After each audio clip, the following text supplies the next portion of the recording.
Imagine being in charge of facilities management for a hotel where all repairs need to be tended to quickly and efficiently. In fact, your job requires you to increase operational efficiency and reduce unscheduled downtime by implementing maintenance management programs that appropriately balance preventative, predictive, corrective, and replacement options. Now, consider doing all of that along with coordinating work teams, cost control, and contingency management. That can make your job incredibly complex. But what if there was a solution as simple as WhatsApp or Instagram to help? Our guest claims he's created such a platform, and we'll explore that and his journey in a bit. Hello, and welcome to the Predictable B2B Success Podcast, brought to you by Sproutword.com. I'm Vinay Koshy, and my guest today is Paul McCarthy. Now, Paul, you are the founder and CEO of SnapFix, and you've actually got a background in software development, if I understand this correctly. In fact, you've got over 25 years of experience in it. And in parallel, you've always been involved in managing commercial and residential buildings as part of a family business.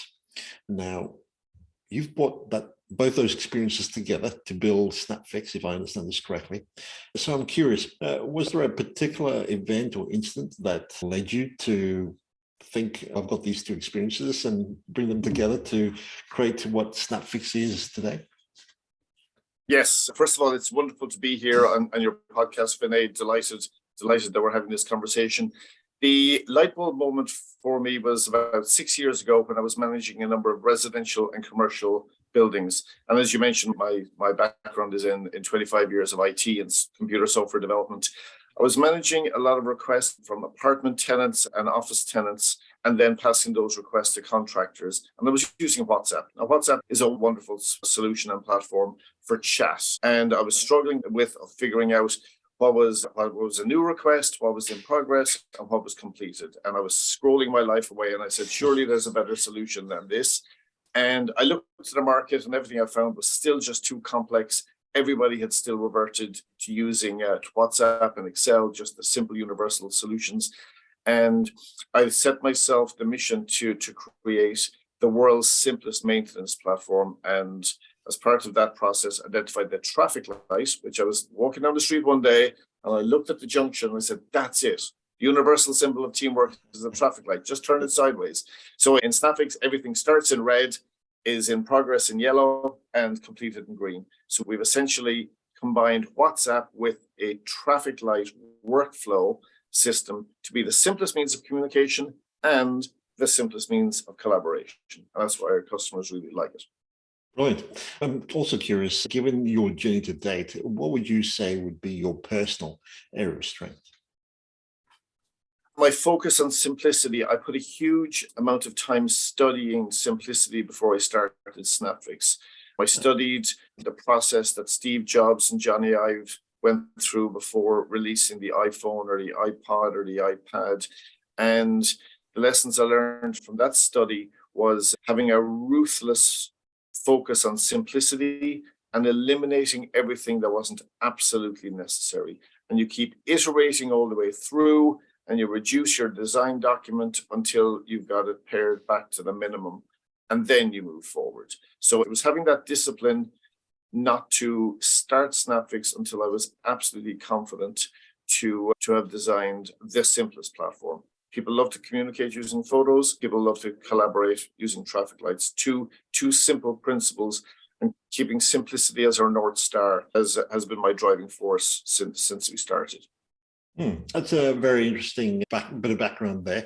I'm curious, in that area of strength, what would you say is something that businesses don't know but should? A great example is quite a recent customer. They had given up looking for solutions because they were convinced everything was just going to be as complex as everything they had found. And they were living under the apprehension that software was going to be complicated. It takes me 20 seconds to change the light bulb, and it takes me 4 minutes to complete the work order form. It just wasn't working for anybody.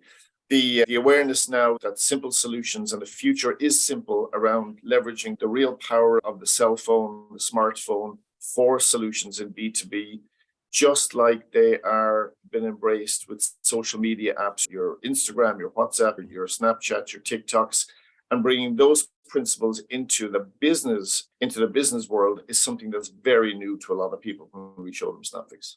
And with this idea of simplicity, is there a point where perhaps you go too far in the process of elimination? If so, how do you find that balance?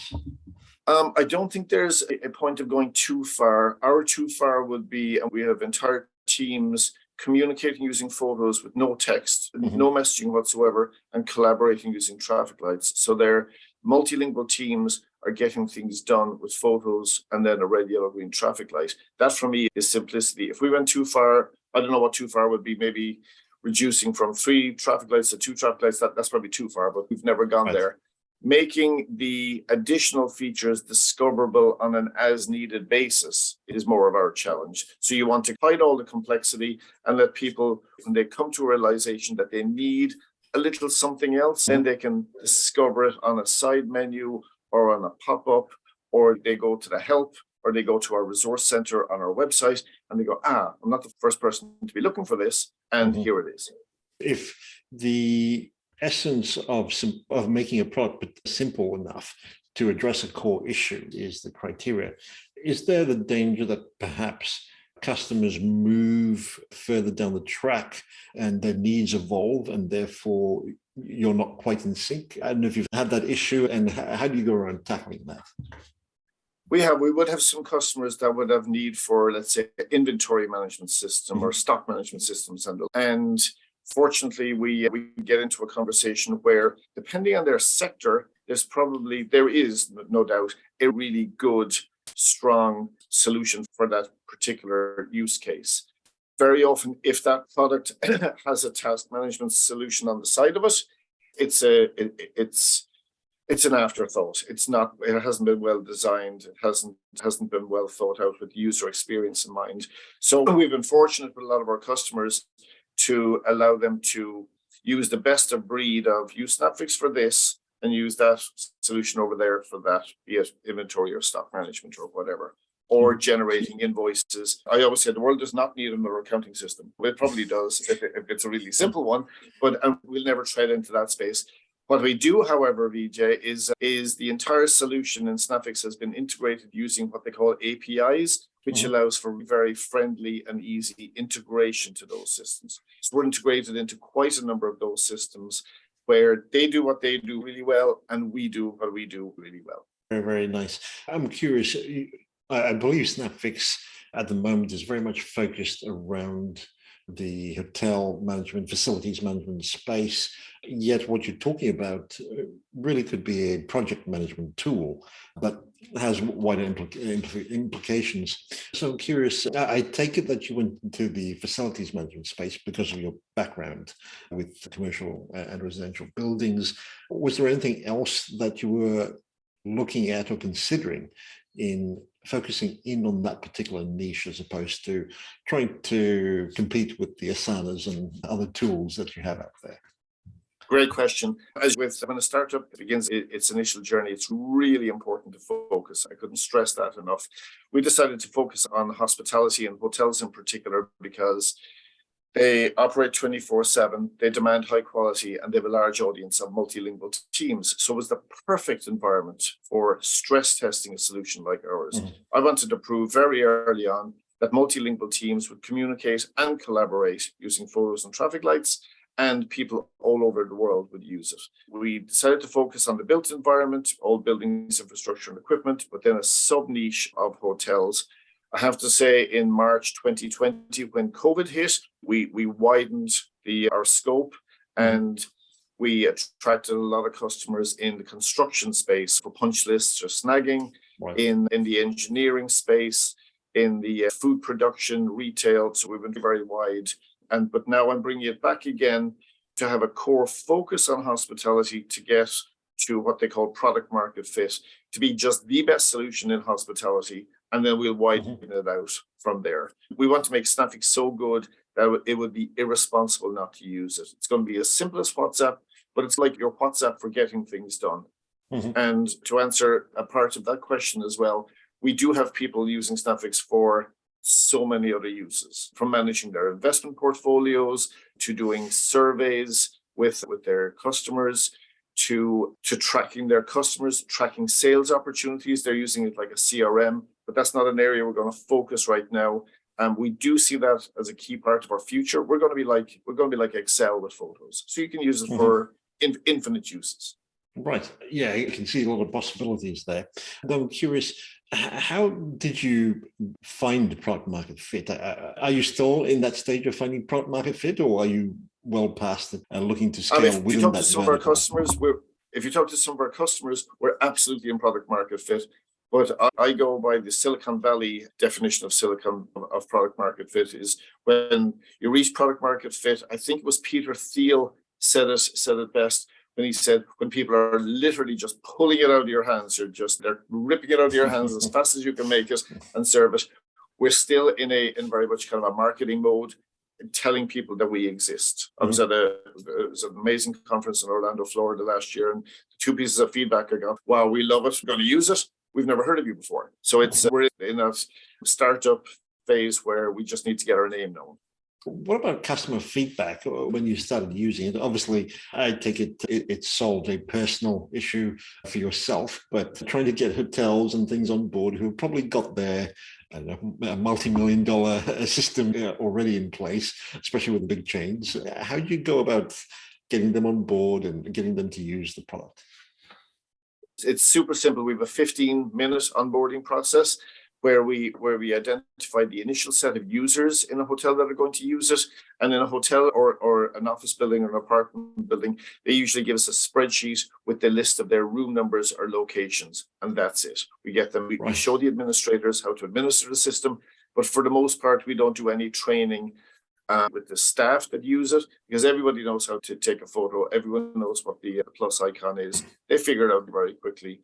In fact, we're always very encouraged when entire customers come on board. We recently onboarded a very large childcare company, completely self-serve. They watched the videos, they figured it out themselves. They're very proactive, and that's where we want to take this, to allow people to self-serve as much as they wish.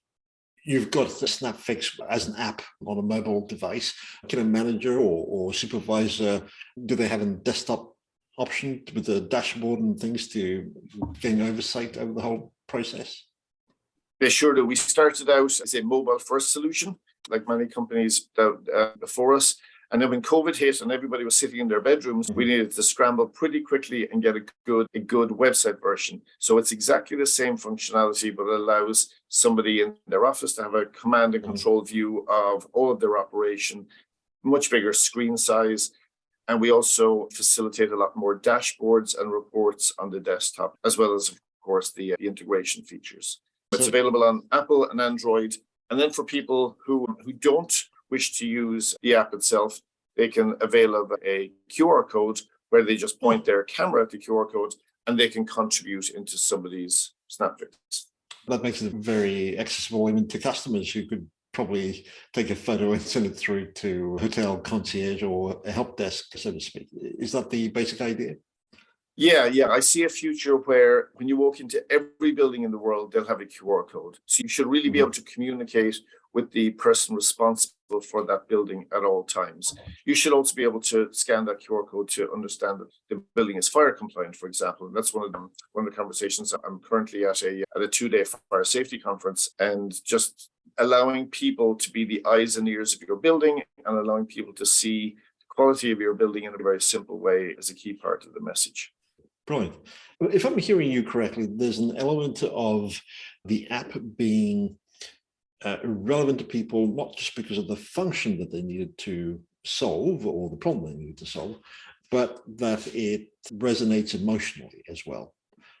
Would that be correct? And if so, it resonates in which? Emotionally, at an emotional level as well. Some of the most positive emotional feedback we've received is actually, believe it or not, from housekeeping teams in hotels who may not speak English as their first language. And now for the very first time, they're able to communicate super efficiently with the management and maintenance team. And let's say when a hotel reviews their TripAdvisor reviews every week, and then they assign it to a different department. We've got negative review over here. The housekeeping team are now in a position that if they've reported it, they've done their little piece. And now I did report that last week, and we have a negative TripAdvisor this week. It's maybe we as a team should have resolved it together. But it really helps with the communication side of it, because multilingual teams can have a high stress level in relation to communicating effectively, either through voice or through text, and photos just solves all of that. They can take a picture of an issue in a room, walk to the front door, take a picture of the room number. So you're communicating the issue and the location with a series of photos very often. And the way you spoke about this idea of simplicity and using traffic lights as part of the process, it seems simple enough, perhaps a little bit serendipitous in that you were able to bring those elements together. Was there an element of psychology and some forethought in terms of making this emotionally relevant as you built out the app? Yeah, I mentioned earlier about I'm studying Steve Jobs and Johnny Ive, and of course they made beautiful products that people really connected with. We also studied, as part of the design process, Instagram, WhatsApp, and then more recently TikTok and Snapchat.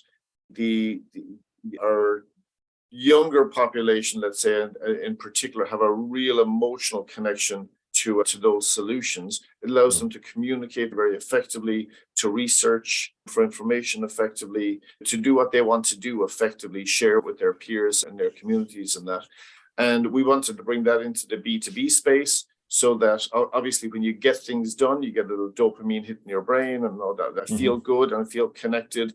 And a lot of our customers now would be quite emotionally connected to SnapFix, because it's helping them to get things done, but also with the accountability and the audit trail, so that they can show to their management or their peers, listen, I'm getting a lot of things done here. And very often, let's say the unsung heroes in buildings are the maintenance or the housekeeping or cleaning teams. And sometimes you don't appreciate everything that they're doing. When they're recording it, as simple as a photo, you can see, wow, these teams are amazing. They're the lifeblood of many buildings, and they're doing a tremendous job. I'm in a beautiful hotel right now, a renovated castle, and the quality is just impeccable. And that's down to the cleaning, the housekeeping teams, and the maintenance teams, and giving them a simple solution to keep up the standard has been very encouraging.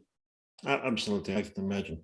You also talked about the fact that you're at a conference at the moment. You mentioned being at a conference and coming away with some takeaways as well. Is that your primary means of getting the message out there about SnapFix? No, we try to do the tier one, the top level conferences in different sectors and in different countries. I'll be at the Facilities Management Show in London in 2 weeks' time, for example. That's the biggest show in the UK for facilities management. No, day to day, we do a lot of marketing on social media, and also outbound emails to audiences who would love to hear about the solution we offer. Events plays a key part of it, but day to day, it's more digital outreach, it's more digital marketing. And what is the message or the means by which you're communicating digitally? Is it pretty much focusing in on your value proposition of managing hotel maintenance? It is, and it's shifted over time, because our customers are using it for a lot more than maintenance. So now we're messaging more around the operations of a building, and it's around having multilingual teams communicating and collaborating better.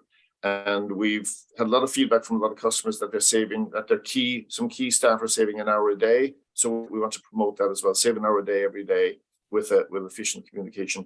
You're not going back to reception. You're not looking up a paper book. You don't have Post-it notes and scraps of paper and emails and everything all over the place. I can just refine it all down into SnapFix. And some of our best sponsors in our customers are, if it's not in SnapFix, it doesn't exist. So it's got to get in there. And just out of curiosity, is this a multilingual app? Can it be used in different languages? Absolutely. We've got customers now on 5 continents. I've lost track of the number of languages and dialects that are being used right now. People can message in any language, but they can also configure their SnapFix for their headings and their tags on different screens to whatever, not only the language they use or the language they speak, but also the terms that they use. Some of our companies would use, if I just use it in English, I'd say some people call places locations, others call them rooms, others call them suites. So we allow them to configure it to the language that they use day to day. Just going back to the lessons that you picked up from Steve Jobs and John Ive and looking at the perhaps more recent platforms that are gaining quite a bit of traction.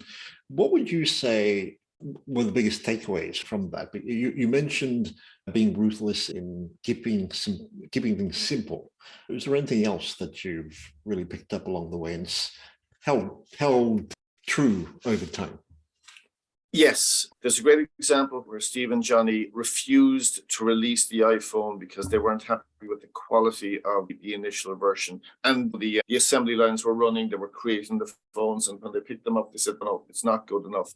So it delayed the actual release. I think they changed the antenna circumference of the phone from, maybe it was steel to, no, it was from maybe aluminum to steel. It was something like that. They made a big change.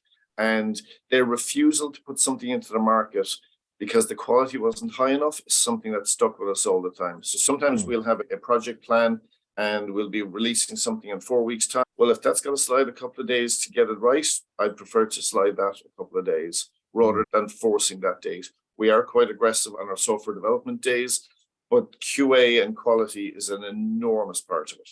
And how does QA and work within SnapFix? Do you have a team dedicated to ensuring that it's tested thoroughly before it hits the users, or how does it work? We do. We have two tracks. We've got a QA team, of course. Right. We also have an automated QA system. So every time you put in a new feature into SnapFix, you've got to test the entire system just in case anything conflicts with something else. So I would imagine maybe 85% of it is now automated testing. And then the QA team, which is a dedicated team, have got full autonomy and control to delay a release if they're not happy themselves with the feel of the product. The automation will test the functionality, but it's got to flow as well, and the user experience is really important. Our product designer would be very involved in that stage as well, because the initial design has gone through a few phases, from the initial requirements to design to development to unit testing, stress testing, all those different types of testing, then into QA. So there's a number of steps to go along there. QA is probably 30% of the time of any new version release. It's that important. And over time, I'm assuming that you certainly get a number of requests for various features, some of which have worked its way into your products. Is there a danger of a feature bloat, if I can use that term? If so, how do you handle it? Again, with this idea of simplicity in mind. The fear is always there, and I sit with that fear every single day. And I'm sorry I'm not in my office, because in my office, there's a framed photo behind me with the word no on it. So we start with no. Right. And it's actually a method that we just start with no. Is this absolutely necessary? Does everybody want it? Is it simple, and is it universal? We get a lot of requests in, and quite a number of them are custom requests, and we say no to them. If you look at WhatsApp, it hasn't changed much in the last 10 years. They got a great solution and they stuck with it. What we can do is help our customers to configure their SnapFix. Sometimes people want a custom report. They can export the data into Excel and create a pivot table or something like that. So they can very often we help them solve the requirement a different way very often. We do get great requests in, and when we think about them when we hear those requests coming in from a number of sources, then we start taking it seriously. A couple of examples from the hotel sector would be, who is on call in the hotel right now? Who in the maintenance team is on call? Rather than you identifying an issue and you have to call somebody right away, who's on call right now? It's a super simple feature. It's simple and universal. Another one we did, which was, our customers are always encouraging us to reduce the number of clicks and just make things unbelievably easy, is you can create a work order with your voice. So you can pick up your phone and say, leaking tap room 16, and it creates a work order in under 3 seconds. We're calling it the 3-second work order, and we're making a marketing campaign around that at the moment. We only released this 2 or 3 weeks ago. And so we're using the power of the phone. We're listening to our customers who are saying, I was walking down the corridor, I was going to stop and write something that somebody mentioned, but that was going to take me 15 seconds or 20 seconds. So we introduced the voice creation work, which has been a big hit, which is fantastic. That's a brilliant example, by the way. And again, listening to that, I'm thinking the difficulty in deciding on a feature and releasing it, if I'm hearing you correctly, resides in the design of it. Correct. we'll have some members of the team spend 6 weeks looking at one little feature. And what we'll do is we'll look at what lots of other solution providers are using. And sometimes there's a tiny little nugget in one solution that makes a lot of sense for us. The rest of it might not be relevant at all. It could be software for an entirely different industry, an entirely different use case, but there's something there that they do really nicely. And those are the ideas we want to bring to our customers. So would you say that your journey to date has primarily been product-led growth? Yes, definitely. We're on a mission to get to product market fit. And that's the pull versus the push in relation to customer attraction, and delighting people with small incremental improvements of the product over time is something that people really appreciate. They get it's a little emotional high when, that's a cool thing. You don't need to learn it. You don't need to sit down and read a manual. It's the tiny incremental improvements over time. And we always like to say that when you improve a little every month, our best days are ahead of us. Brilliant. In this journey, you are obviously the founder of the company, but have you found a co-founder to help with this journey? Yes. I have a wonderful Chief Technology Officer, Cathal Greeny, and I guess I spoke to maybe about 10 people before I met Cathal, because I was looking to build an initial prototype. And I met Cathal one day, and literally within about 45 seconds, he started telling me about SnapFix. I said, I have a vision to build this solution, a global solution. And he basically stopped me talking and he said, do you mean this and this? And he was actually nearly taking it further than I was thinking of with where we are today, obviously, with machine learning and artificial intelligence and all the rest of that. And I was thinking, yeah, we've got a bit to go to get down there, but that's the thing. And we hit it off right away. And it's been wonderful to share the journey with somebody who's really good on the technical side, and I take care of everything on the marketing and sales side. I'm glad to hear that you hit it off, but I'm curious, how did you find yourselves to have a good working relationship? Because I've heard a lot of founders talk about spending time in perhaps other roles with their future co-founders and finding that they were on the same wavelength, they had the same interests, and therefore over time decided to join hands and cooperate on particular projects.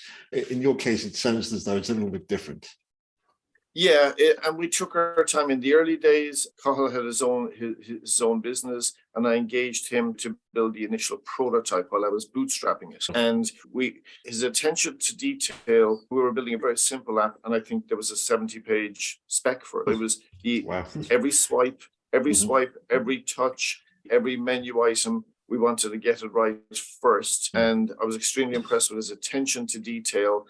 And then when we got the document right, then we started coding. Too many people they start coding first, and then there's a lot of damage control down the line and what they call technical debts. You've gone down a lot of rabbit holes and you've done all this stuff that's of no value, and you got to pull yourself back from it. Getting the design right was absolutely critical. We had the design document, then believe it or not, we cut the document in half. We said, no, let's simplify it even further. And it's one of the directions for our product manager at the moment is to take 10% away from SnapFix every year. So we analyze the data, and if there is any feature that is getting zero to minimal use, it goes. Then you don't carry that forward. That goes a long way towards helping with feature bloat. Yes, correct. Yeah, brilliant. Looking to the future, obviously smartphones are, to a point, becoming smarter. Certainly tools like AI have caught the attention of people, can be very handy. How do you see a tool like SnapFix evolving, given the growing potential of smartphones and the application it has towards project management in general?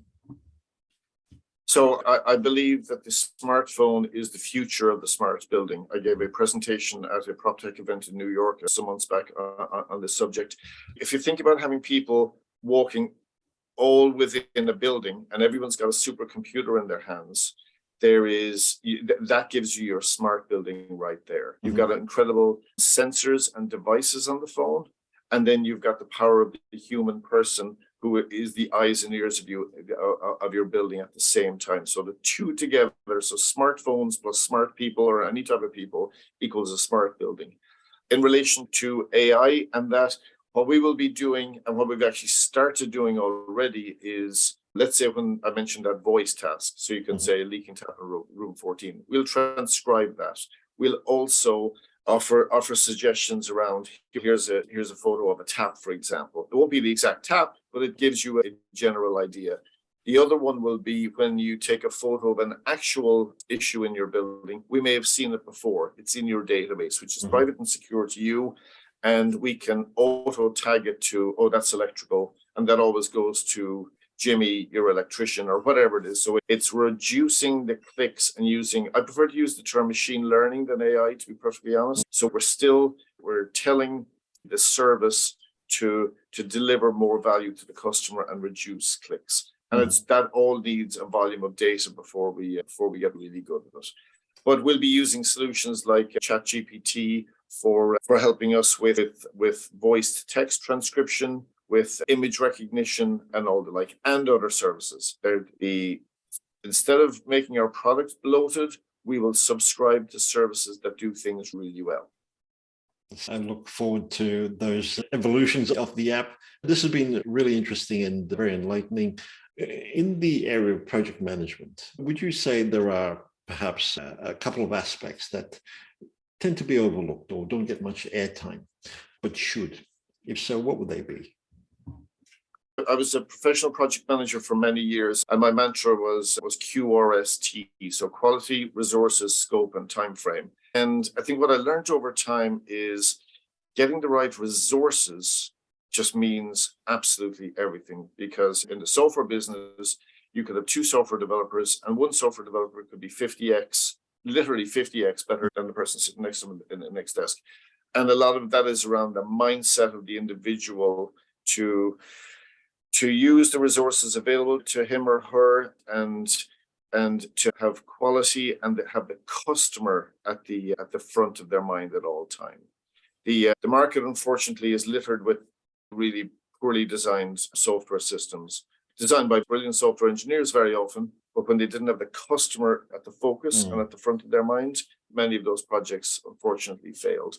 So I would say my number one thing would be finding the right people and the resources side of the project management. We can do all of the tasks. There's no issue getting things done and creating plans and milestones and deliverables, but having the right people to see it through is super important. If I'm hearing you correctly, I certainly get your point on finding the right resources or talent. Would you say that culture is perhaps key as well to the success of the organization? Absolutely. We've got an incredibly high bar at SnapFix. We also have a culture of autonomy and ownership, and people like to own the piece of work that they're doing. And we also have a no blame culture.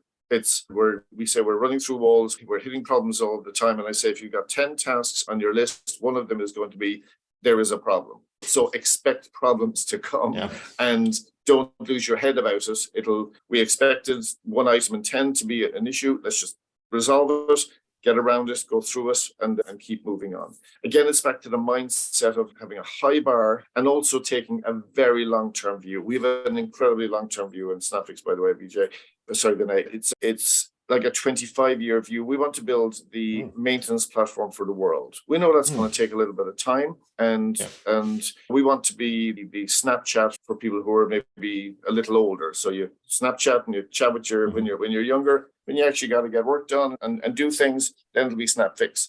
And we're taking a very long-term view on that because we see the value of your Apples and Googles. They really kicked off when they were 15 years plus. And we're taking that view of the world.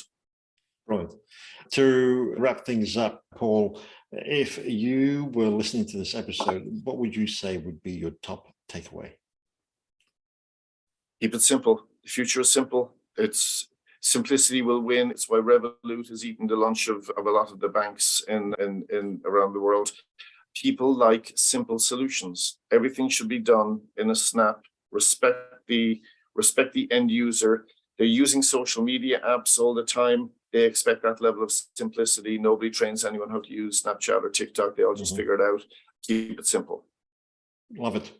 And if listeners are curious, want to find out more or connect with you, where would you recommend they head to? Our website is snapfix.com, and we're on LinkedIn as well, and Instagram and the other social media apps. But I'd love to hear from you. My personal email is paul@snapfix.com. I'd love any feedback, and please reach out. No worries. We'll include a link to SnapFix in the show notes. Paul, this has been terrific. Thank you so much for doing this.